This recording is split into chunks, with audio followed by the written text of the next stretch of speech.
today we will discuss crypto education, how it has evolved, and how we as Bitdegree and Lernoverse have adapted to that in order to teach a lot of people about crypto.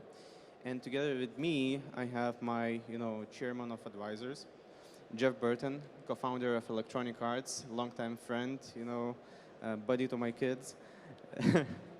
And we'll try to make it informal because I think nobody can take 30 minutes just one-way communication. So let's start from the very, very beginning. The time was 2017 summer, and I was considering what kind of startup to start. And I thought, education has a lot of issues. It is a big problem to solve, and I thought it's worthwhile doing that.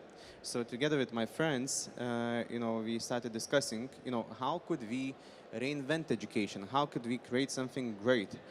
And it was the summer of ICOs, actually, and a lot of my acquaintances have done ICOs, so we got to learn, what's happening.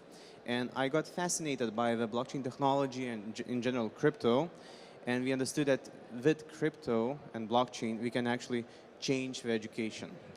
And what will come next is actually explanation how for the 5 years we tried to apply blockchain into education. I must say that it wasn't easy, but I think we have made a lot of discoveries on top of which we are building right now, and maybe it will be a little bit inspiring.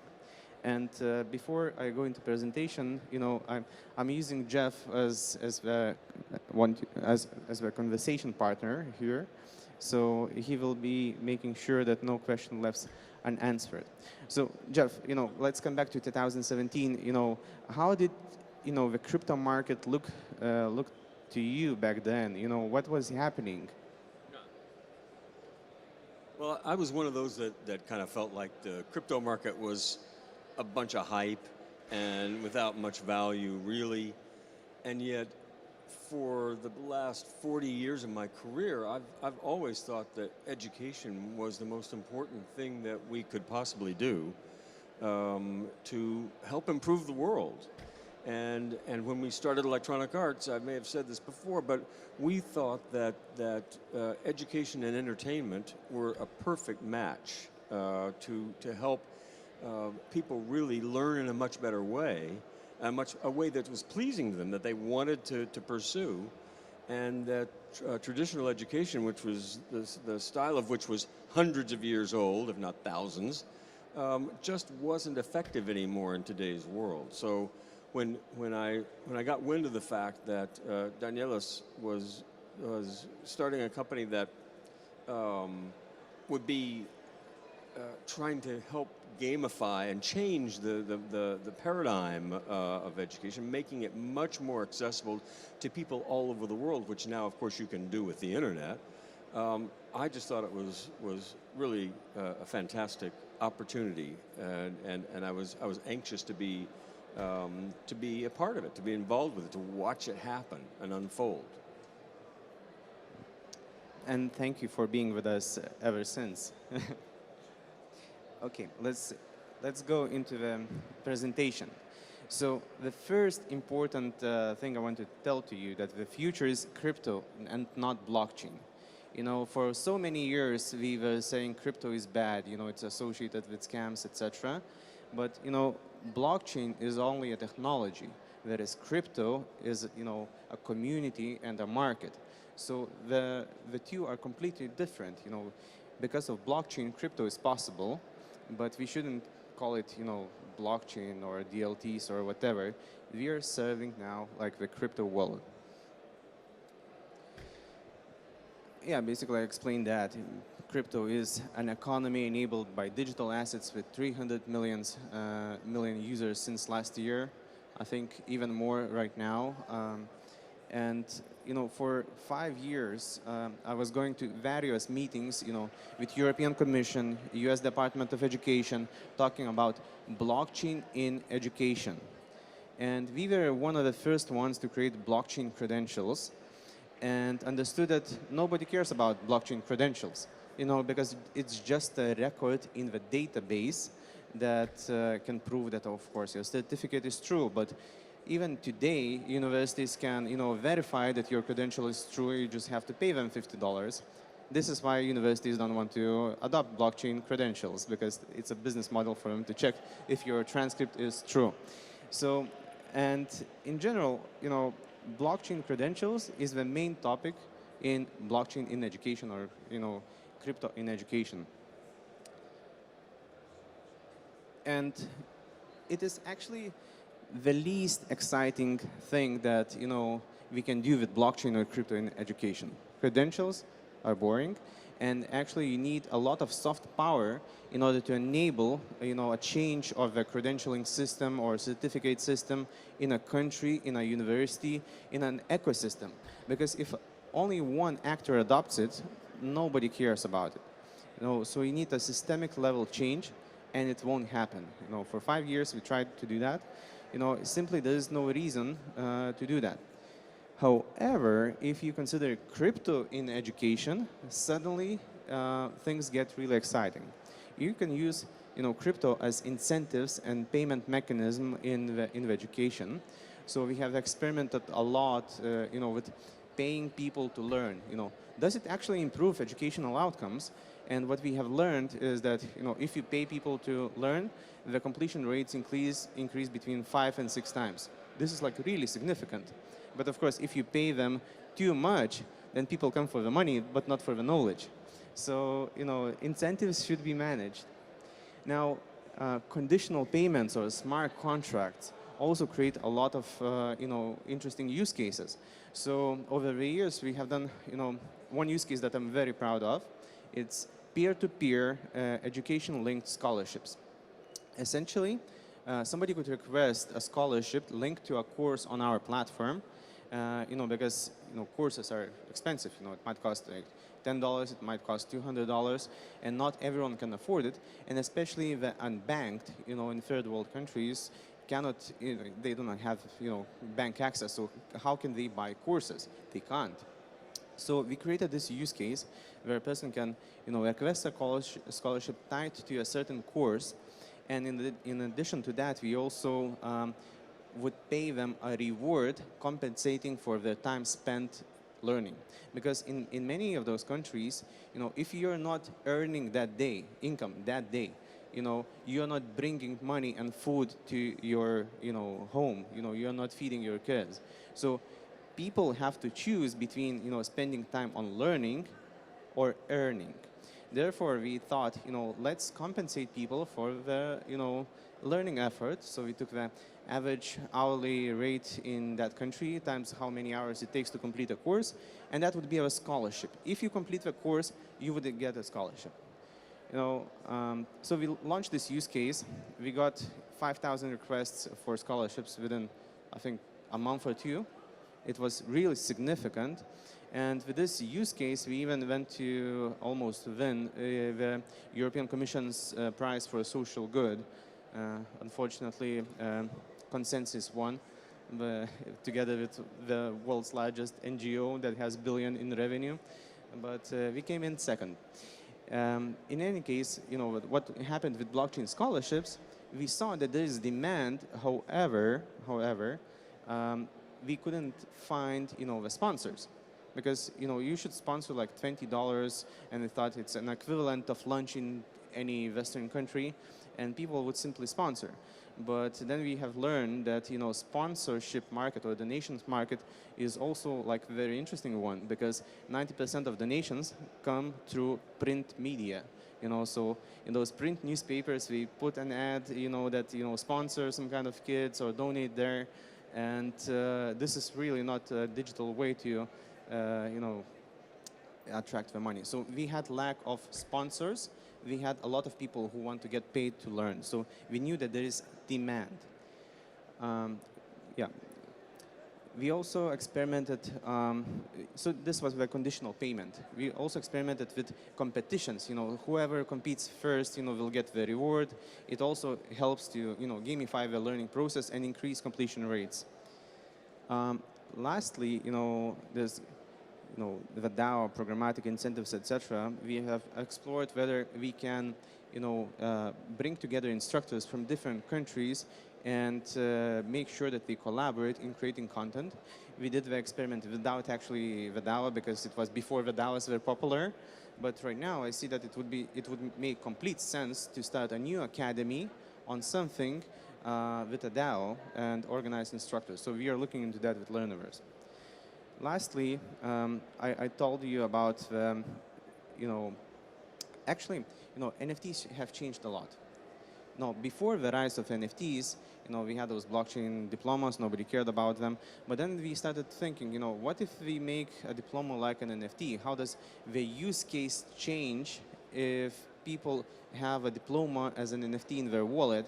And what has happened is that you can use it as a tool. And the purpose of our learning platform actually changed, because we give an NFT and somebody can actually unlock a course with that NFT or join a certain community, based on that NFT. And we understood that we need to treat instructors as creators and create the tools for them around their education process needs. So this is how much more exciting is crypto in education than blockchain in education. So now the question is, so what? Last year, the magnificent thing has happened that finally we saw the demand for crypto learning. And we've been around for 5 years. There was no demand. People they're either too sophisticated and could learn everything themselves. So developers don't really learn in conventional ways. They don't need courses, like they do their own, process. But finally, we had, demand for crypto courses, and we felt a huge surge in traffic to our platform. So then we understood that we can finally refocus back on crypto education for crypto community using crypto native tools and concepts. And with that, we have conceptualized something that I call crypto native education. And this crypto native education is everything that we have put into Lernoverse. We tied it all together, and I'll be excited to present you what is Lernoverse. But before that, I want to switch back to Jeff and ask how did you see those 5 years changing in terms of crypto users, the demand, and technology adoption? Well, I think for the last 5 years, there's been an up and down kind of an inflection and a decline of the economics of cryptocurrencies and things, and that's had, I think, a sort of a not such a great effect on the whole dynamic of providing learners the cryptocurrency in order to complete courses and that kind of stuff. But I think one thing that I didn't hear you say, and I think is important, is that in the whole process, instructors, what's the incentive for instructors to teach a course? Presumably, they would like to get paid to teach too. And so, I have to ask you, how did that evolve, and what things did you learn about what it takes to incentivize an instructor to come up with a course? That's an excellent question, because it's a dirty truth that nobody knows, that 99% of instructors don't make money, actually. You go to any marketplace, 99% of instructors simply don't earn, because the top course in search earns the money, and usually the users tend to choose the top option. So if you're not on the first list, like same as in Google, if you're not among the top 3, then you're probably left with 10% of the clicks. So we have struggled with instructors, because currently we have like 1.2 million learners, we have 400 instructors, and many of them don't make decent money, and we are feeling bad about that.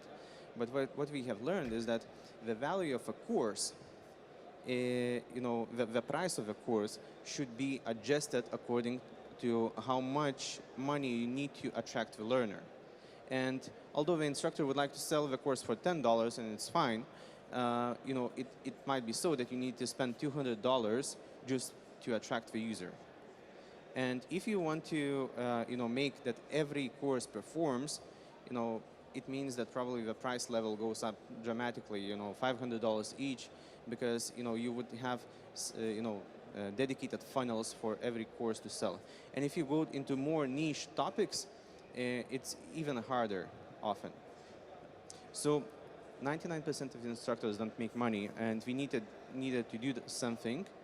And since, like last year, we saw the demand for crypto education, we are refocusing on crypto users. Again, we can start using those exciting crypto tools, like play to earn, transform it into learn and earn, but not only campaigns, but the tokenomics. And it means that we can start paying instructors for the course completions instead of trying to sell their courses and sharing revenue. So I think this will be a game changer, because today, to be a successful instructor, you not only have to be a subject matter expert, understand instructional design, and you also have to do the marketing yourself. On most of the platforms, you have to do marketing yourself in order to get any revenue whatsoever. If we switch the model on its head and we pay learners to learn, and we pay instructor to teach, and we pay them for course completions, then basically you remove that component of marketing knowledge, and many more people can become successful instructors. And this is exactly what we are looking at, because currently around the world there is around 1,000 crypto instructors. We have around 100 of them. This is like a really, really low number. And what we want to do instead, we want to, the objective for the next year is to onboard 20,000 wannabe instructors. Because all it takes is for you to maybe be just a little bit ahead of others, so that you teach somebody who is a little bit behind of you. So we are focusing on instructors as, this creative economy, and supporting them with tools. First of all, the Web3 tools, connect with wallet, NFTs, etc. But also the token economy that rewards them for course completions instead of, the pay-to-learn model. And what we have learned until now is that, even if sometimes we would choose to sponsor the courses and make them free to our community, and then we would see a tremendous increase in enrolls. So for example, a course is like, $100, and we have like 5 sales per month, which is really low. Instructor doesn't make much money. And then we would make that course free, and we would get, 5,000 enrolls in a week. So it means, 5,000 more people wanted this course, and they started learning it, and actually getting this, positive externality of gaining the knowledge. And in this case, the instructor, we paid the instructor, for the royalties, but there was an unmet demand that was blocked by the payment. So Learn and Earn token economy will eliminate that, and we hope that we can even drive way higher numbers of sign-ups by paying people to learn. Of course, the main question is, who will finance that? And luckily, we have solved that last year. We actually found out, that we can bring those users to crypto companies, as users or talents. And, unlike in other industries, in crypto, marketing, ads are still, largely unavailable. And therefore, the user acquisition usually happens through affiliate partnerships or through, some kind of community partnerships. And our token economy and in general, our, learner ecosystem feeds in pretty well into that. So we can send users who are interested in certain things, about crypto to crypto projects. and earn from crypto projects for that, and finance the incentives to both the instructors and the learners. So, independently, we have validated all the, parts of the model, and now it will be, come to Jesus moment, when we will launch the Learn and Earn token economy, and we'll see, does it work, So I hope it does. If it does, then it will be quite exciting. What do you think, Jeff? Yeah, I think that I'm anxious to see it. And I think one of the aspects that is really compelling is that you don't have to have a PhD to be a professor in this area. You can be just, as you said, someone who has more knowledge just on a small scale, higher, more knowledge than the people that are taking the course. So it allows people who really do enjoy instructing their peers to participate in this and earn some money with it. So you get both students who increase their knowledge, and then they can turn around and teach other people too. And so I think that's a very, very what is it, a positive circle, a cycle. Where people come to learn, get paid to learn, and then turn around and teach others what they've just learned, and all of it works together as a community. Great. So now the last question is why, so there's the metaverse.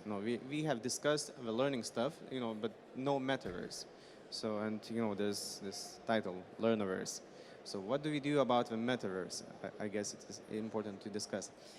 So the metaverse is actually solving, a problem on top of a problem. Because the biggest problem of conventional education platforms is that they do not manage to, create a community. Unlike, going to Stanford campus, if you're a student, you join the community, you're engaged. So the learning experience is not only the knowledge, but also the community. And conventional education platforms are failing with that. The best we have is Discord that was applied to solve these troubles, but it's not sufficient. And if you look at the gaming industry, they have solved that. You can have a Stanford-like experience in this massive multiplayer online role-playing game, but you cannot have it on an online education platform. And with the metaverse, we are trying to tackle exactly that problem. So what does metaverse allows for education? So first of all, you can express your status through your avatar. You can show your level of knowledge. You can signal that, with your avatar card, and you can also, upgrade your avatar to represent your personality. Same as in the gaming world, like your level 70 dark elf with a sword and a hat, so what would be an equivalent in the education world? Your level 70 DeFi expert with a, Bored Ape, t-shirt and a golden helmet from some kind of, virtual fashion show, etc. So it both shows your level of knowledge and it communicates your personality. And based on these two things, you can have interactions between the learners, in the metaverse, interactions between learners and instructors, and learners and the crypto brands. So suddenly, if you have reached certain level, new opportunities unlock for you. Maybe it's a course that you can take for free or get paid more, or maybe it is, some kind of airdrop by Binance because you're such a good trader that, they want you to come to their platform and spend a lot of money on trading. So, essentially we are establishing a crypto CV as an avatar that is visible in 3D and pretty clear to all the gamers in the world, how that works. Simply before, there was no reason to have such an avatar because you couldn't own it in the gaming world. And nobody actually created, a game that is about education. But unlike other metaverses, for example, Sandbox, they're creating a game building engine, so you can create a game that has educational experiences. With Lernoverse, we are not solving that. We are not changing the way the learning is delivered. However, we are changing how the social aspect around learning, is done. So there is, I'll show you a bit later, but in Learnoverse, there is a city where every building is a course. So you can wander around and find what to learn. Of course, created by some instructors that want their courses to be found by others. But you also meet other fellow students. You can engage with them in the same classroom or in the alumni community that is at the penthouse of the building. And you can also go and meet, crypto brands that have their own, buildings, and they advertise, their own offerings, but also courses about them.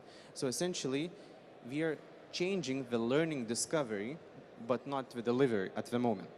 For the delivery, we spoke with Sandbox guys, so we can send, people from our Learnoverse into Sandbox to have a particular immersive course in 3D. But currently, we are attaching Lernoverse to our learning platform and making every course into a building that you can find on a map. And it's interesting, when you think about learning, usually you think of a place where your university or your school is. So we still have this lizard brain in us. And 3D actually works very well into placing knowledge and context into places. So with Learnoverse, we'll do that. Jeff, do you want to add about Stanford? Yeah, I was just going to say that I don't know how many of you have been in this kind of circumstance, but my experience was at Stanford University, and while yes, we learned essential facts and subject matter, probably one of the most important and valuable aspects of it was the other people that we met, our cohorts, the people that we interacted with. And online education has been so limited in that regard. That's why, to me, a metaverse where you have an avatar and you can communicate and create relationships with other people in the learning community is really a valuable aspect, because that's where you can, yes, you're learning maybe similar topical matters, but you're also creating relationships with other learners.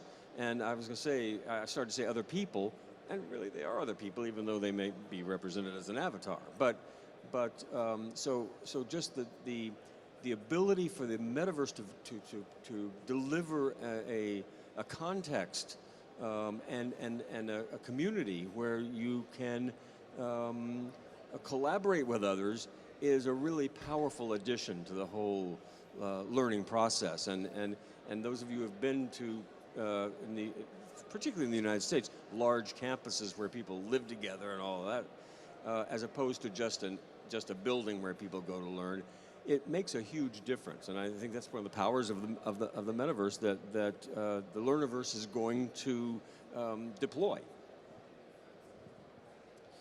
I guess we need to show how the Lernoverse will look, and I'll go into the video. It will probably play without sound, but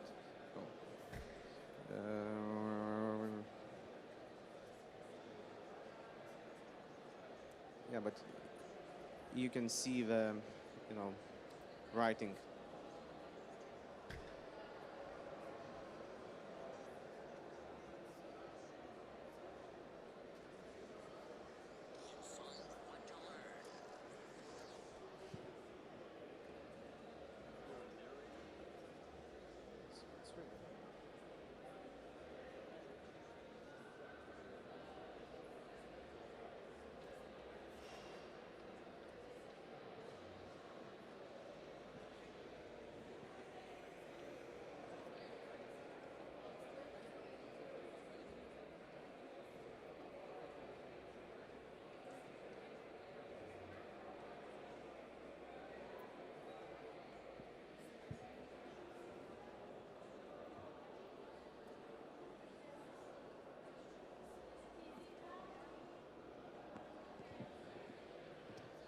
Yeah, so you know that is basically how we are building the Lernoverse, and I guess we'll need to end the session soon, so I will not show much more to you.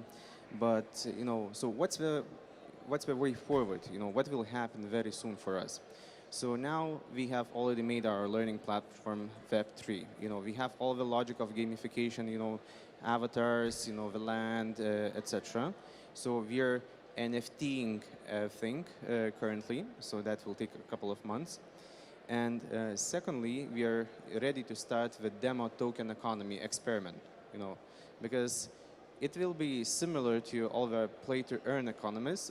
However, it will be financed through revenue from crypto companies, because we will be redistributing the revenue we are getting from crypto companies as rewards to others. Now, the users will be incentivized to spend the tokens that they're earning on status in the metaverse. Invest in land, buy land, build a building, or upgrade your profile.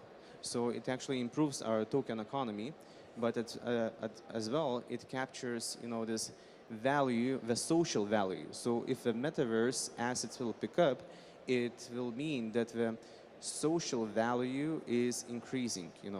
Because if you're have certain attribute that others don't have, and that attribute is expensive, it means it's valuable in that community. And of course, we are looking into the open metaverse and we want to see, both the avatar transferability, or at least the skill card transferability, and therefore we'll need to work with other crypto projects and other metaverses. And we see Lernoverse as a gate that basically manages your learning journey as you're becoming more proficient in crypto. But the learning experience doesn't need to happen on Lernoverse alone, as long as you're rewarding for the learning effort and you're tracking your learning achievements. So it will be basically your crypto CV with status. And last thing I want to tell you is that we believe that education-linked digital assets will be a huge, huge market. So what reports are saying, metaverse will be 13 trillion market by 2030. EdTech will be 0.7 trillion. Crypto will be 3 trillion market by 2030. So we believe that as a subset of crypto and NFTs, education-linked NFTs could become $200 billion market. We do not have many of them yet, but we have seen how quickly the NFTs have picked up. And we hope to be the pioneers in these education-linked NFTs, because it's a very simple use case. However, you need to create the context to them, such as a Stanford campus or university rankings, etc. And this is what we are doing with Lernoverse. So maybe we are early, with what we are doing, but we were pioneering the space, for the last 5 years, and let's see what happens.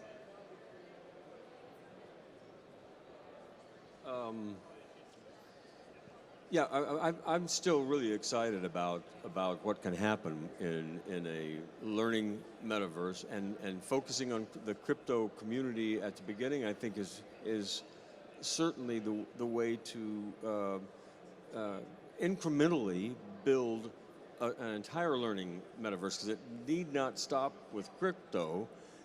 It can be expanded to all other subject matter, and as the technology allows, the Learnoverse can move beyond just the crypto topical matters into all sorts of other areas, particularly when it comes to things that are maybe more creative in nature, not nature, but creative focused, that are sometimes harder to really express and experience, even in person, and it could be in the virtual world, could be have all sorts of potential. So there's a future here beyond just teaching people crypto, and I think that Bitdegree and the Learnoverse is going to lead the way in all of that.